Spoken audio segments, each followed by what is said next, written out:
All right, so we continue with chapter 17. And here is something about water that is very unique compared to anything else.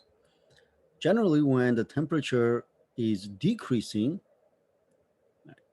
so you can see right in this diagram right here, when temperature is decreasing, as I mentioned, right, objects expand or contract depending on temperature change.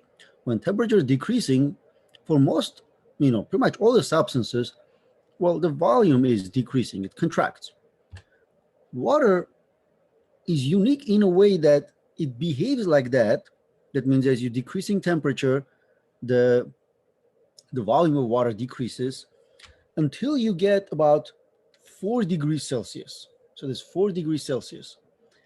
Because from 4 degrees Celsius to 0 degrees Celsius, while it's still liquid water, it actually behaves the opposite of what you should expect. Instead of contracting, it actually expands. So as you can see from the graph, right? So this is the graph where the water, the liquid water, right, from 4 degrees Celsius to 0 degrees Celsius is expanding even though temperature is decreasing. And this is unique to water and also very important because this allows, for example, lakes and rivers not to freeze entirely from bottom to up. What happens here is when the temperature gets around 4 degrees Celsius, the surface water sinks in because it's more dense than the water at the bottom, so it sinks in and then the warmer water goes up, and then this mix of water allows, when the water cools at the surface and becomes ice, then the water below that ice level actually is moderate, so around 4 degrees Celsius. It doesn't freeze all the way unless we're talking about like extreme weathers and things like that. But let's say, I don't know, more or less you can think of like a regular winter, right? So the rivers and lakes, that the surface layer of ice works like an insulator, and it allows the, let's say, at the bottom of the river or lake, for the life to thrive. The temperature is more or less reasonable, right, around 4 degrees Celsius. So then vegetation and fish and things like that, they don't freeze to that. So this is again something unique because once actually the water becomes liquid water becomes ice, it actually expands even more because ice has even higher, let's say, uh, that means it expands more, right? So compared to that, so let's say that the ice has higher volume than same amount of liquid water. So if you're talking about like same amount of liquid water and a solid water, right, or ice has much larger volume. Anyway, so this is something again unique, and you can see, right, this is the temperature as a function of, or the density in terms of the temperature.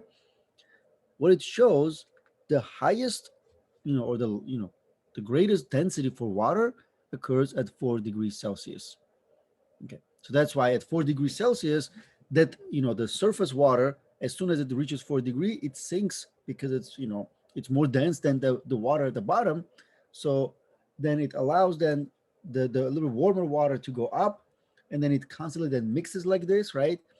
And that allows then eventually the surface to be, let's say, acting like an insulating material. All right.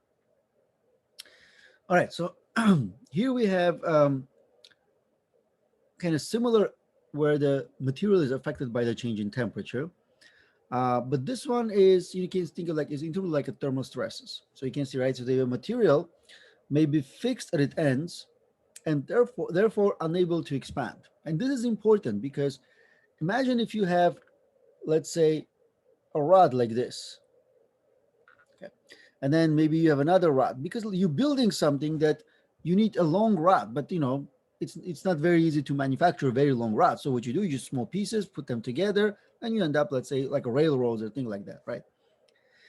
Now, one thing we have here is, as we learned, the material, like the metal, like the railroad, well, they expand when the temperature increases. So if you go and look at the railroad tracks, what you will see, there's a gap. So there are gaps between, you know, those tracks. And usually that gap is filled with some kind of, insulating material that can actually contract or expand. That means during the summer when these metal tracks expand, well, there's a gap that they can expand too. And then when they contract, they shrink, and this insulating material can also expand itself, right? The insulating material, and then, fill the gap. So in a way, this allows that sort of like a because you're filling this gap with some kind of insulating material, right? There's no actually gap, but the material is elastic, so it allows a room for the for those metals to expand and contract. But if the ends are fixed, that means there's no way for the metal to expand or contract, then you can imagine, right? So then if there's some kind of expansion or contraction, so especially like let's say expansion, then let's say here's one rod and then the next one right starts right after that, so then they're going to push on each other, so they're going to give us basically the tensile stress, right? So, and because of now the change in temperature, increase in temperature, so we can call it thermal stress, okay, when a temperature changes. Okay, so we know about the tensile stress from the previous chapters, so using this Young modulus, so where E here is the Young modulus, so we can rearrange and have a equation using the Young modulus, is that if you have a length and because of the temperature it changes, right, increases, so we can combine this Young modulus equation with the newly formed equation that takes into account the temperature, then we have end up with something like this. So this is the stress, new equation for the stress. So F over A, well, in a way this is basically a pressure, right, is equals to then alpha, coefficient of linear expansion, times, this is the Young modulus, then times delta T. Okay, so this equation is for the objects that are fixed at the end and kind of like have no way of basically expand or contract. So they then you have to kind of look at this equation over here. All right, so next what we're going to do here, we're going to look at um, the gas loss and absolute temperature. So if you remember, I mentioned earlier that I'm going to come back to the Kelvin scale. I'm going to explain why Kelvin scale is um, scientifically more accurate. But let's look at in terms of first what type of system and what type of variables we are using for the gas loss. So as the name can suggest, right? Sorry, the gas laws. We're dealing with gas. So liquid and a solid. Basically, we're kind of putting them aside, and we're going to look at. Let's say we have a container with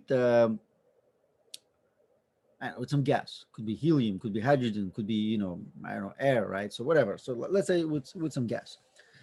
And what we're going to do here, we're going to look at the relationship between some of the what we call system variables, or the state variables, and those are pressure, volume, temperature, and in a way number of molecules. So those are our state variables. And what we want to do here is this: we're going to set up equation for state, taking into those account those equation, but first looking at how those equations, how those or how the equation shows the relationship of those state variables to one another. All right, so first we're going to look at what we call Boyle's law. Boyle's law represents the relationship between the pressure and the volume. Okay, so that means if you have a system, when you change the volume, well, it affects the pressure. When you change the pressure, it affects the volume. That means they are, affected by one another, or changing one another. And what we're going to do here is I'm going to show you through a simulation. There's a nice simulation that we can look at that, nicely demonstrates all this. So let's go to that simulation right here. So this is a container. You can see, right? So we have a container and there's a thermometer. So here's a thermometer that measures the temperature. Here's a pressure gauge. It's going to measure pressure. And then here's basically a pump. Then we can pump molecules into the system. And this is the volume of our system. And there's a, way of, let's say, making our system in contact with the hot or cold source. All right. So let's see what we have. Right now, my variables are volume, pressure, temperature, and sort of like n, which is the number of molecules. Now, what I have here is like I have a container. So then, I do have a volume, right? I have the definite volume. But if I look at the gauge pressure, well, it shows pressure is zero. So then, why is pressure zero? And when I look at the temperature, well, temperature is zero. Okay. Well, one thing we can also see from this, right? What you have in front of you is that n is also zero. There are no molecules inside my container. Maybe that's why all of those quantities are zero, because there are no molecules or no particles right inside. Well, let's do this then. Let's pump some molecules inside and see if we can see any change. That means one thing you can see right now, you can think of like, let's say there's vacuum inside. Vacuum inside means no particles, no molecules. And in a way, we can see that if you're dealing with vacuum, there is no pressure. Okay. So, and in a way, simplified, we say that, okay, so here's a vacuum, temperature is 0 Kelvin. Okay. Now, one thing we have here is, so technically, when you think of vacuum, you think of like space. And space is not entirely empty. So I can say that this container is entirely empty. So zero pressure, 0 Kelvin. Space is not entirely, so there are some molecules, some gases there, some hydrogen and helium kind of like here and there. So if you then look at the temperature of space, it's roughly about a few Kelvin. We don't really say degree Kelvin, so a few Kelvin. And you can find little molecules here and there, little hydrogen atoms and things like that. Okay, but it's extremely low concentration. So we can simplify and say that it's basically empty, it's vacuum. But again, there is no such thing as completely vacuum, right? I mean, if you're talking about space, maybe in a laboratory we can create an environment like that, but space itself, there very few regions where you can find where for a large volume of space that we consider, there are no molecules. All right, so let's do this then. So we're going to pump some molecules here. So we're going to pump some molecules, and when I do that, we can see that as soon as I pump molecules, this molecule is going to start moving around. And as they move around, when they collide with the container wall, that force they exert on that some area of interest right on the walls, remember that's what we defined the pressure. Remember the pressure was force over area. And let's say if I look at some area of interest here or over there, and if there's a molecule colliding with that area, well, then it exerts pressure there. Okay.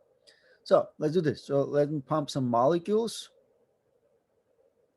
And you can see right away pressure increased. Right away temperature increased. And what I have here is more or less, the pressure changes a little bit slightly because of the, different amount of collisions here and there. But then now more or less it's a stable. So we can say it's roughly 25 ATM. ATM is the unit for the pressure, right? It's atmospheric unit, it's atmospheric, pressure, right? So 24, roughly 25 atmospheric pressure. All right. So, and we can see, right? If I pump more, see the pressure increases, which means one of the first things we can see is that pressure is directly proportional to the number of molecules. Okay. So the pressure is directly proportional to number of molecules. Now, the next thing we can try to see here is, you remember, right? Um, let's say the Boyle's law. So Boyle's law tells us that if you change the volume, pressure affected by that. So let's see how the pressure will be affected. You can see, right? I have roughly 38 ATM. Okay, so now what I'm going to do, I'm going to decrease the volume. So I'm going to decrease the volume, and I can see, right, decreasing volume increase the pressure. Now it's 70 ATM. Now I'm going to do opposite. I'm going to increase the volume. The pressure now is decreasing. So increasing volume decreases pressure. Decreasing volume increases pressure. Okay. So that means, I can say that pressure is then inversely proportional to volume. That means here's one relationship, here's the second one. All right. Then we can look at the third one. Third one says that if I look at pressure when I'm changing the temperature, it can, show me another relationship. Okay. So it's usually called Gill-Sachs law, how the pressure changes with changing temperature. Now, how do I do that? Well, remember, here I have a source. Could be hot, could be cold. And we assume that it's directly, in contact with my system. Right now, it's basically neutral. You can say like sort of like a room temperature. But think like this. So doing this, now I make it, my system is in contact with the hot source. Look at see, right? The temperature increases. As the temperature increases, pressure increases. All right. So how about if I do the cold bath, right? So then that means removing energy.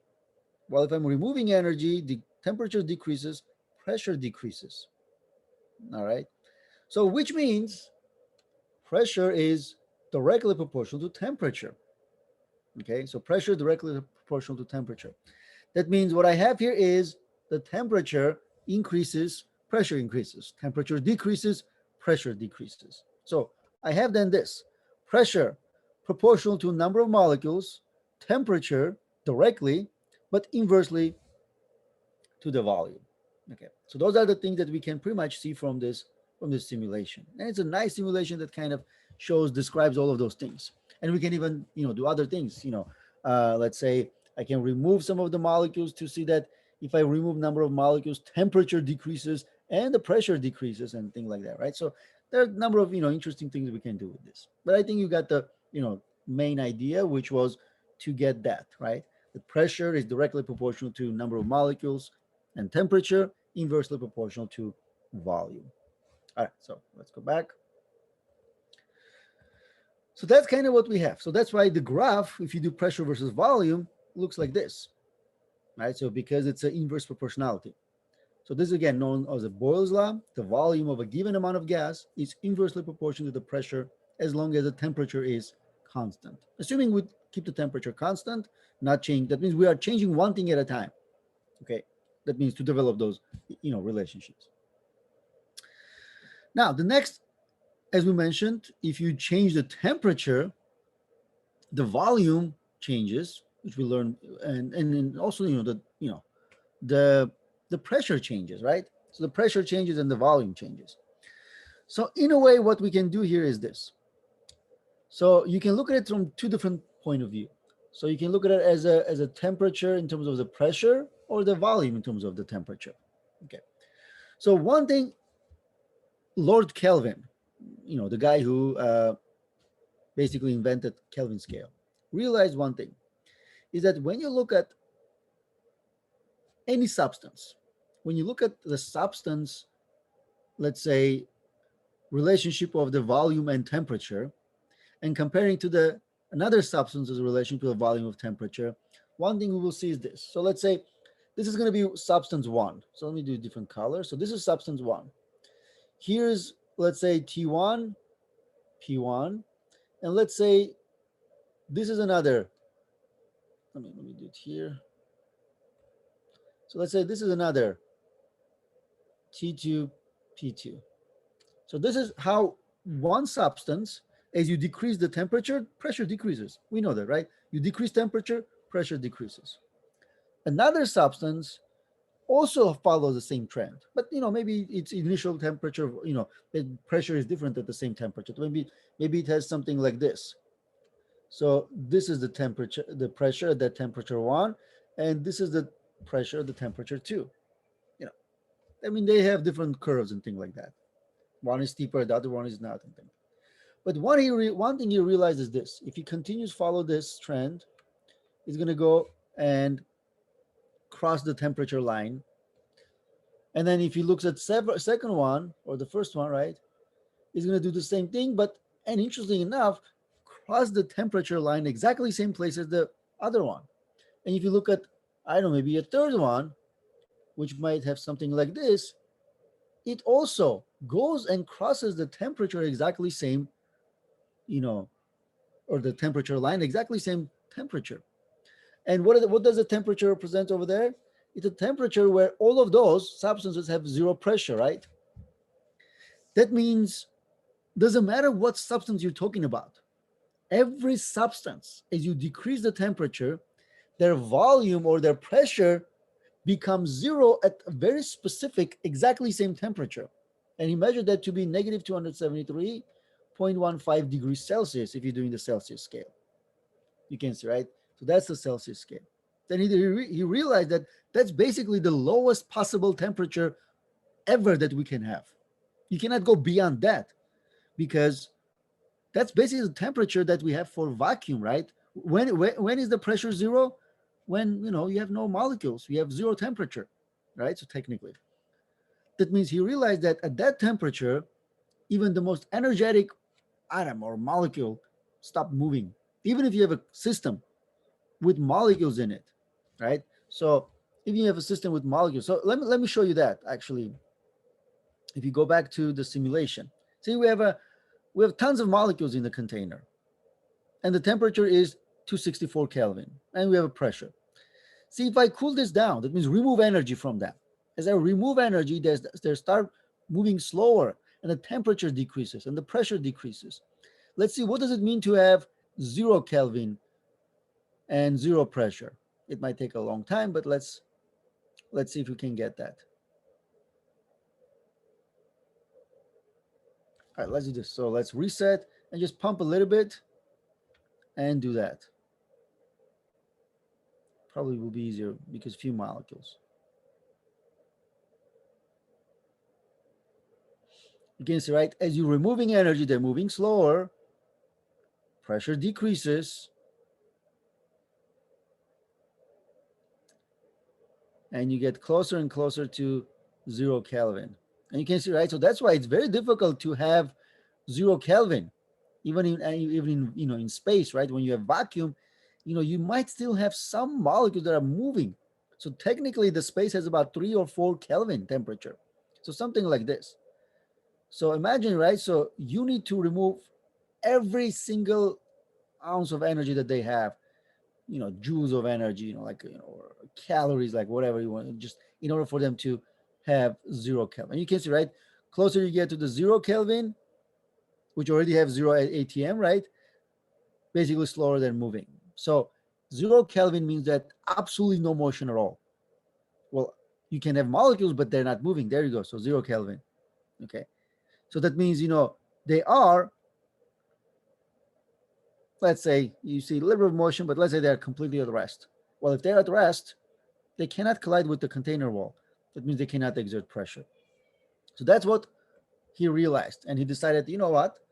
That means, the best way to make a diagram for this is to have a scale where the temperature is starts from that particular point.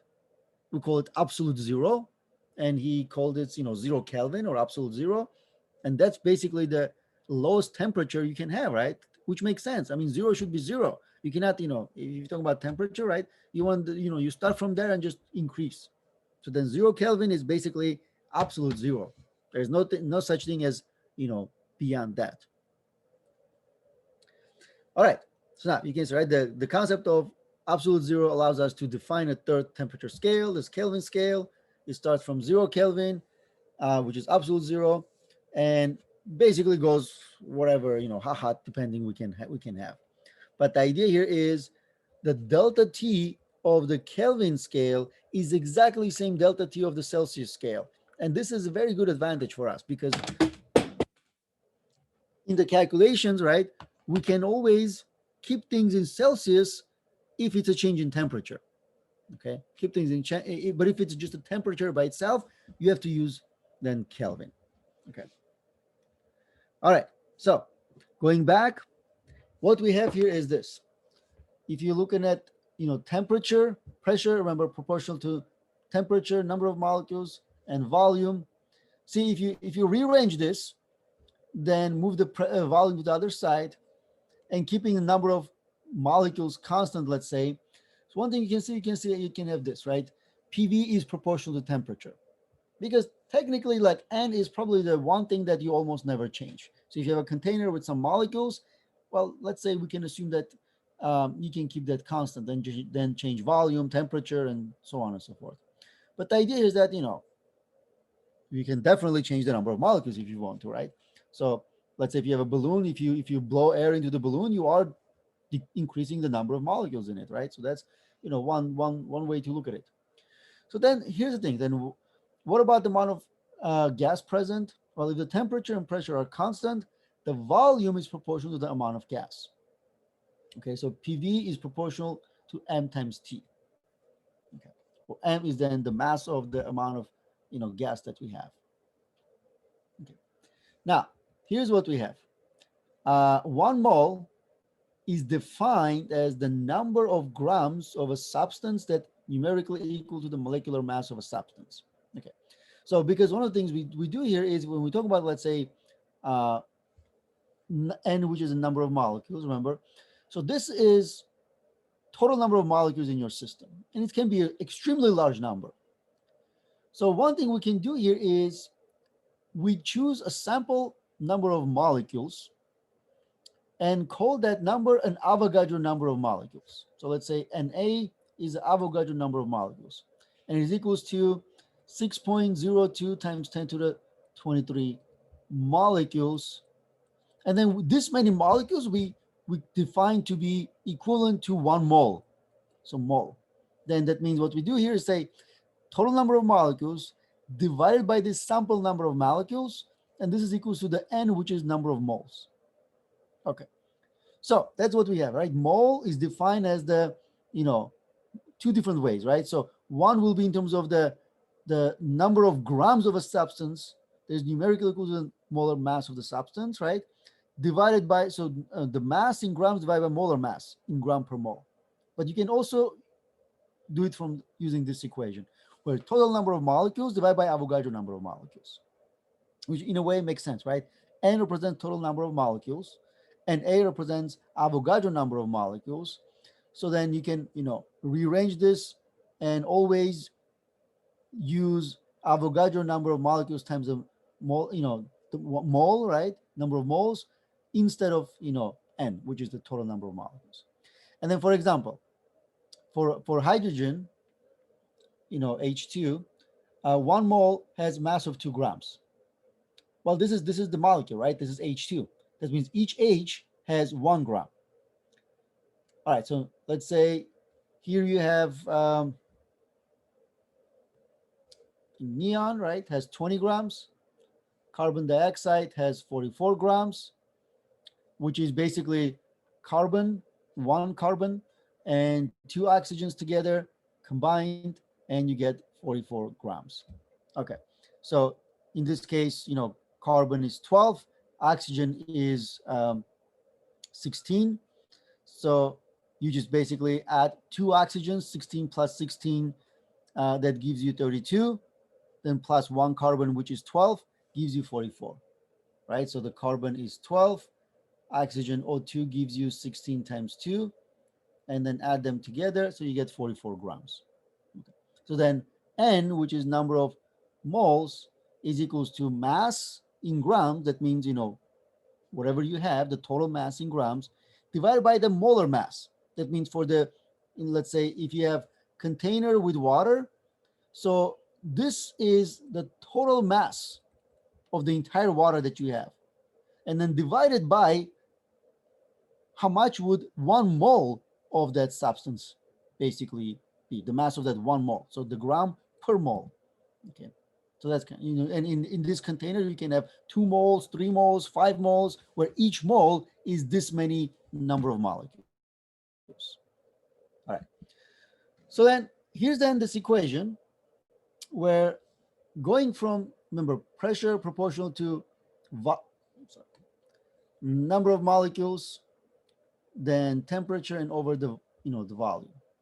So every time you go from proportionality sign to equal sign, you introduce a constant. And there are several ways we can write this equation. So for example, using this equation, if I introduce that constant is actually Boltzmann constant, Kb, times N times T divided by volume. So then I can rewrite as PV equals N KBT. That's one way of writing this ideal gas law. Okay, so that's one way of writing this.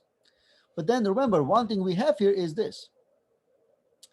N, total number of molecules, I can write it in terms of number of moles times the Avogadro number, right? So I just showed you in the previous slide. And what I have here is, if I come back and replace in this equation for N, I end up with PV is equals to, then I have then N, number of moles, Avogadro number, Boltzmann constant, times temperature. But then there's another constant, universal gas constant, and this universal gas constant R is equals to the Boltzmann constant times Avogadro number.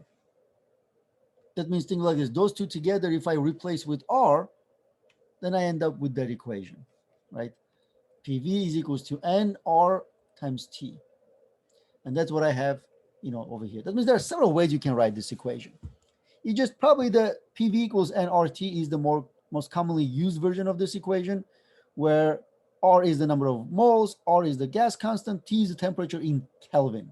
Okay, so make sure that we're doing this correct. So on the left side, we have PV. P is the pressure, usually Pascal. V is the volume, cubic meters. Pascal is also Newton per meter square because it's force per area. Then if you times cubic meters, they cancel out, and technically the units are newtons times meters, which in a way is same as joules. That means the units on the left side is joules. So then on the right side, what we have here is, this is mole for the N, temperature in Kelvin. So the units of R should cancel those two things and have a joules. And that's what you have. See, R is equals to joules per mole, which cancels that, per Kelvin, which cancels that. And if your pressure is in basically Pascal and volume in cubic meters, then gas constant R is 8.314. But we know that pressure can be in ATM, volume can be in liters, so then you can technically use this second value for the R if that's the case.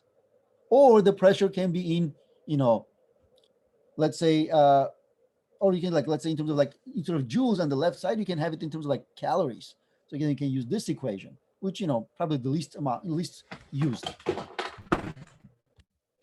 But the other, two, especially the very first one, right, is used the most. Okay, so that's basically the gas constant. All right. Now, what we have is this. There's a standard temperature and pressure, STP, assuming that temperature is 273 Kelvin, 0 degrees Celsius. Pressure is 1 atm, which is 101.3 kilopascal. Okay. So for example, volume of 1 mole at STP. So to determine this volume of 1 mole of any gas, assuming it behaves like an ideal gas at STP. So then you can calculate, right?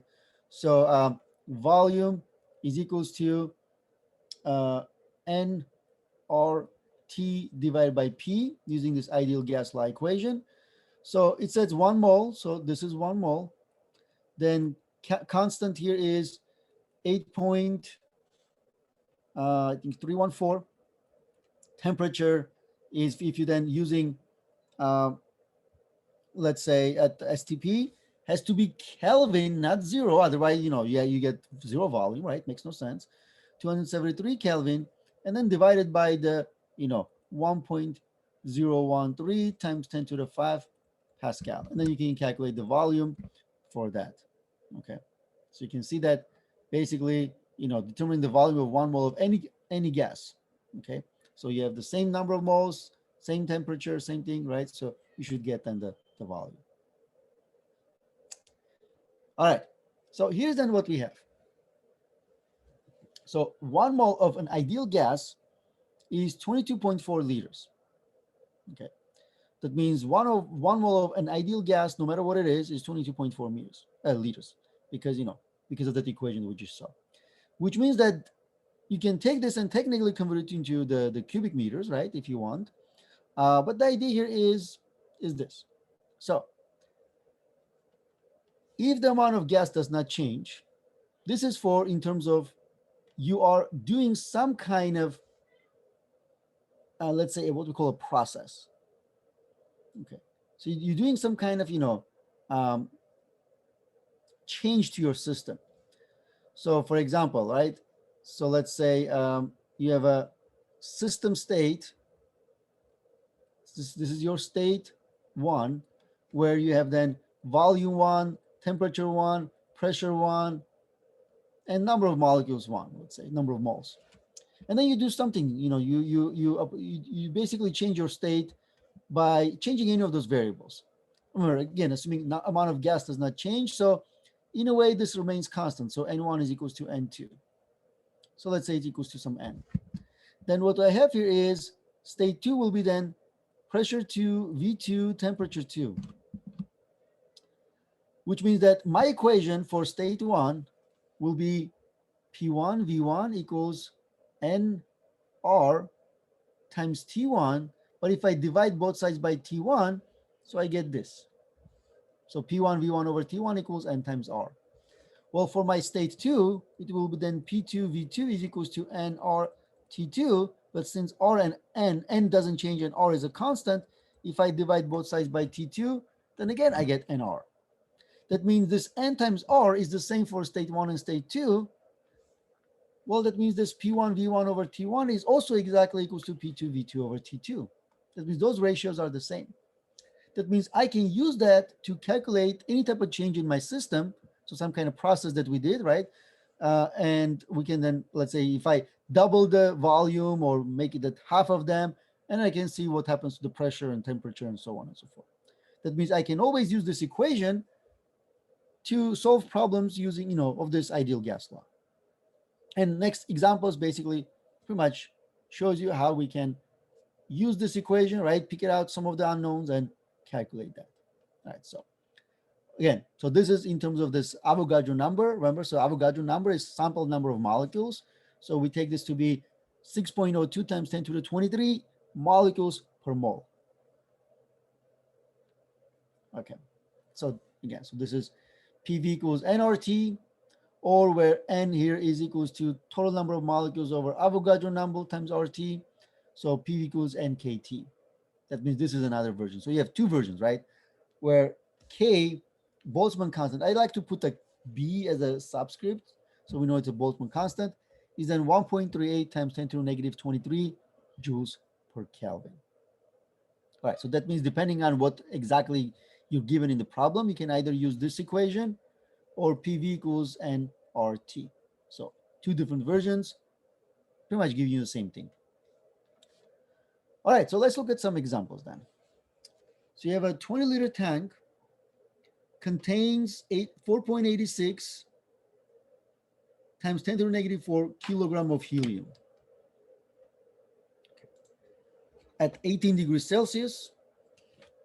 And the molar mass of helium is to be taken to be 4 grams per mole. Okay.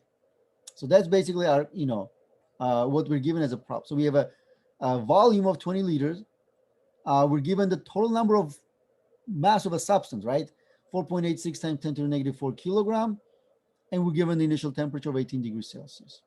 And we're also given the molar mass of each individual, helium. So question part, basically question this part A says, how many moles of helium are in the tank? Okay. And then the second one says, what is the pressure in the tank in pascals and in atmosphere? All right, so let's do this then. So we're given volume, which is 20.0 liters. We're given mass, 4.86 times 10 to the negative 4 kilograms. And then we're given temperature, 18 degrees Celsius. Remember, because we are looking at one, this is just one state. We're just looking at the pressure at the same state as, all the other variables. That means we have to convert this into Kelvin. All right, so convert into Kelvin. So we get 291 Kelvin. All right. So then to find the number of moles, we also given this guy over here, which is usually given uppercase M, molar mass. So 4 gram per mole. See my mass here in kilograms, so I have to convert either this one is into grams or that one into kilogram. Doesn't really matter. Okay, so then what I can say here is convert it into kilogram, 10 to the negative 3 kilogram per mole. All right, so something like that. Then what I do here is I calculate the number of moles. Then there's several ways you can do that, right? But one of the ways here is this. So either total number of molecules over Avogadro number, which we don't have at this point, or total mass over the molar mass. And that's what we have. Total mass, 4.86 times 10 to the negative 4 kilograms. Molar mass, 4 times 10 to the negative 3 kilogram per mole. Kilograms cancel out, and we have the mole, so we get 0.122 mole. So that's the how many moles of helium we have in this tank. Second one, it says what is the pressure in the tank. All right, so pressure times V is equals to nRT. Well, that means I can solve for the pressure from here, nRT divided by the volume. So number of moles is 0.122. R is a constant, 8.3145 joules per mole Kelvin. Temperature is 291 Kelvin. Then divide by volume. All right, so the volume will be, so I'm given 20 liters. Okay, so then what I have here, I have to convert where 1 liter is 10 to the negative 3 cubic meters. Then I calculate the pressure to be 1.47 times 10 to the 4 Pascal. There you go. All right, here's another one. The gas is contained in an 8-liter vessel at a temperature of 20, this should be like a degree Celsius, and a pressure of 9 atm. Determine the number of moles of gas in the vessel and how many molecules are in the vessel. All right, so that means now we have to kind of find the same way, right? Find the number of moles and then find the number of total number of molecules. All right, so let's see. In a previous example, I found the number of moles. Remember, I said that there's an n divided by n Avogadro number, or total mass over molar mass. But we're not given any of those here. So how do we find the number of moles? Well, there's another equation for number of moles, right? And that's this one. PV is equals to nRT. That means I can say then N is equals to PV over RT. See, there are like 3 ways we can find the number of moles. All right, so, and we are given the pressure, we're given the volume and the temperature. Now, here's the thing. You can convert everything into SI units. Let's say the Pascal, cubic meters, and let's say Kelvin. Well, you have no way around not using Kelvin. You have to use Kelvin. But for example, I don't really have to convert volume and pressure. What I can do here, I can do this. I can say that my pressure is 9 atm, my volume is 8 liters. But if I'm doing that, then I'm going to use the second version of the universal gas constant, 0.0821. Remember, the units are liters times ATM. So ATMs cancel out, liters cancel out, divided by mole Kelvin. That means if I do that here is, the temperature. Temperature, I have to convert 20 plus 273 to get in terms of Kelvin. All right. So I'm going to get the same thing, and even if I, let's say, converted everything into SI units. Okay. So we should get 2.99 moles. That's for this part A. Part B then is this. How many molecules are in the vessel? Well, that's an easy one now because I have this equation where number of moles equals total number of molecules over Avogadro number. Remember, we always know the Avogadro number. So then from here, number of molecules equals number of moles times Avogadro number. So 2.99, basically we have 2.99 times the Avogadro number of molecules. 6.02 times 10 to the 23 molecules per mole. So this is mole, moles cancel out, so then you get number of molecules, which will be 1.8 times 10 to the 24 molecules. There you go. That's our answer. All right, here's another example. All right, so the automobile tire is inflated with air, originally at 10 degrees Celsius and normal atmospheric pressure. During the process, the air is compressed to 28% of its original volume, and the temperature is increased to 40 degrees Celsius. All right. So part A is, what is the tire pressure? All right. So let's see what we have here. So you basically already have some kind of process, right? So initially you have 10 degree Celsius, then you go to 40 degrees Celsius, and we can see, right, as you increase the temperature, pressure generally increases, but as the pressure increases, volume should decrease, and that's what we have, right? Air is compressed to 28% of its original volume. Okay, so that means here's this. Okay. So here's state one. So for state one, I have temperature one, which is 10 degrees Celsius plus 273. So this is 283 Kelvin. Remember, it has to be Kelvin, right? And then what I have here is, it's like, seems like nothing else is given to me. Okay, nothing. But let's say, okay, so here's V1. State two, then my temperature two is equals to 40 degrees Celsius plus 273. So, well, this should give us 313 Kelvin. Okay, 313 Kelvin. But what we have is this. V2 is equals to 0.28 V1, because compressed to 28% of its original volume. That's already an important thing, right? Now, assuming that number of molecules before and after is exactly the same, right? So N1 is equals to N2 is equals to some N, then what I can do here is I can use this equation, right, that we had, which is P1 V1 over T1 equals P2 V2 over T2. So I can use this equation. And remember, my goal here is, what is the tire pressure at state two? What is P2? Okay. Because what I have is that P1, it says it's the normal atmospheric pressure. What does it mean? That means P1 was 1 atm. Okay. So I have that as well. Well, 1 atm, remember, is 100,000 Pascal roughly. Okay. But the idea is that I can rearrange and solve for P2 here. So I can say P2 is equals to, if I rearrange, it will be P1 V1 times T2 over V2 times T1. Okay, so I have that. Okay, so one thing I have here is this. P1 V1 T2, I know that V2 is 0.28 V1, so I can say that this is basically 0.28 V1 times T1, so that can cancel out V1s. So it becomes P1 T2 0.28 T1.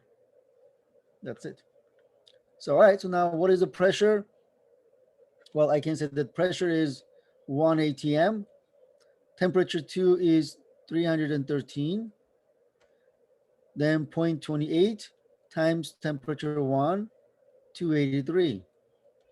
If I calculate, I'm going to get 3.95 atm. Well, 3.95 atm then can be converted into, remember, 1 atm is equals to 1.013 times 10 to the 5 Pascal.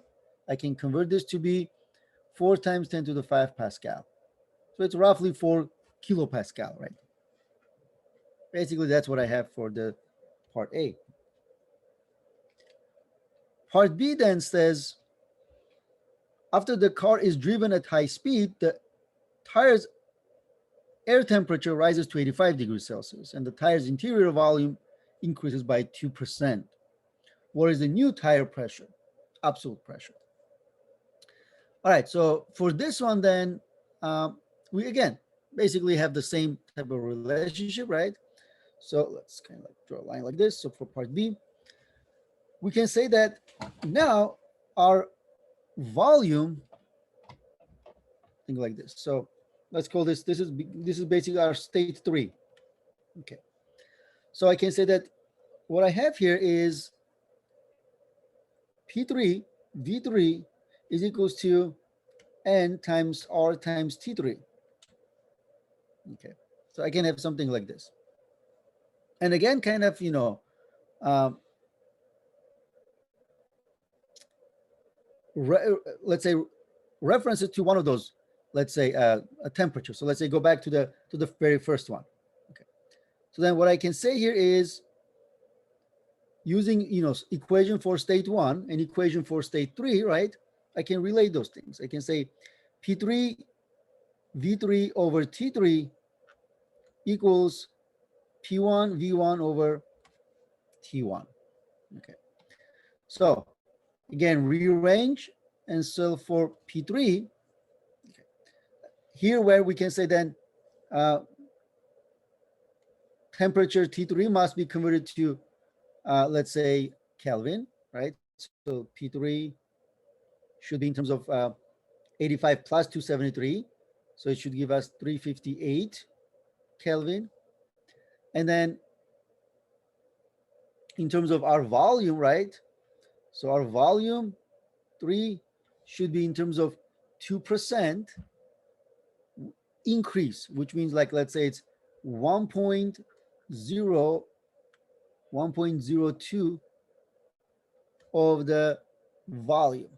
Okay, so which will be then 0.28 V initial, because that's what we started with, right? That's because that's what we started. So like, let's say. So then put it everything together and solve for P3, we're going to get 4.43 ATM. And again, convert it into Pascal, 4.49 times 10 to the 5 Pascal. All right, so you can see, right? So basically rearranging everything and putting together and pretty much solving for the volume. All right.